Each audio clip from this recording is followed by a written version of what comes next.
සුබෝදෑසනක්. අපි ඇත්තටම ඔබතුමාලාට දැක්ක දේ පොඩි දෙයක් වුණාට ඇත්තටම මම හිතන්නේ අපේ රටේ පොදු ජනතාව පැත්තෙන් ගත්තොත් ලොකු දෙයක් තමයි මේ විනාඩි 7 උනේ. ඒක තමයි අපේ අතිවිශාල ප්‍රමාණයක් රියදුරු බලපත්‍ර ගන්නවා ඩ්‍රයිවිං ලයිසන්ස්. ඒවා අපි ලයිව් වෙහිකල් නම් අවුරුදු 8කට සැරයක් අපි අලුත් කරන්න ඕනේ. එතකොට බර වාහන අවුරුදු 4කට සැරයක් අලුත් කරන්න ඕන. ඒ අලුත් කරගන්න හැම කෙනාම වගේ මේ ප්‍රවාහන වෛද්‍ය ආයතනයට එන්න ඕන. මේක ලොකුවට ප්‍රසිද්ධ නැතුණාට ලොකු වැඩක් කරන ආයතනයක්.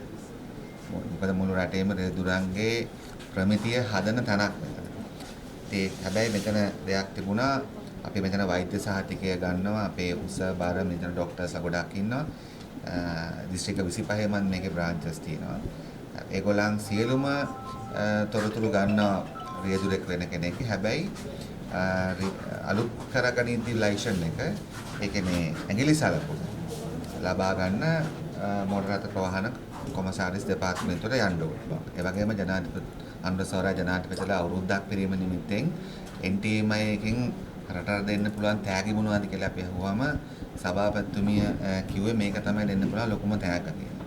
ඉතින් ඒක නිසා දැන් ජනතාවට දෙන පණිවිඩය තමයි දැන් මෙතන නුගේගොඩ තියෙන ප්‍රවාහන වෛද්‍ය ස්ථානයේ ප්‍රධාන කාර්යාලයේදී මේකට ඩ්‍රයිවිං ලයිසන් එකක් අලුත් කරගන්න එන කෙනෙක්ට මෙතන තමන්ගේ ඩ්‍රයිවිං ලයිසන් එක අලුත් වෛද්‍ය සහතික අරගෙන මෙතනදීම ඇඟිලි සලකුණුත් දීලා මෙතනදීම ඒගොල්ලන්ට පුළුවන් මුදල් ගෙවලා ඒගොල්ලන්ගේ මේ తాවකාලික රියදුරු බලපත්‍රය ලබාගෙන යන්න. දැන් මේ ලේකම්තුමා මිස් ලබා දුන්නේ ඒක අර කලින් පළවෙනියට ගත්ත කෙනාට. අපි බැලුවම ඒකට ගියේ විනාඩි 7යි තත්පර 47යි.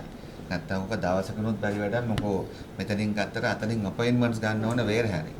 ඒක අදම ලැබෙනවා කියලා එකක් නැහැ මම දන්න තරමින්.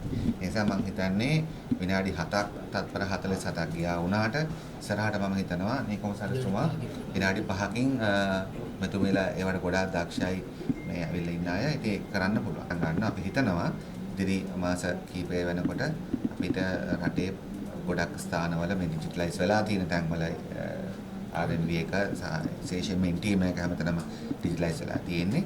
ඉතින් අපිට මේක කරන්න පුළුවන් කියලා ඉතින් අපි සතුටු වෙනවා. සභාපතිතුමිය ලොකු තෑග්ගක් ජනතාවට දීලා තියෙනවා. කොමසාරිස්තුමා ඔක්කොම එකතු වෙලා මම හිතනවා අපි අරමුණ ජනතාවට පහසු ජීවිතයක් අත්පත් කර දෙන එක. ඉතින් මේ හැමදාම මේ වැඩේට චූටි එකතු වෙන දේ.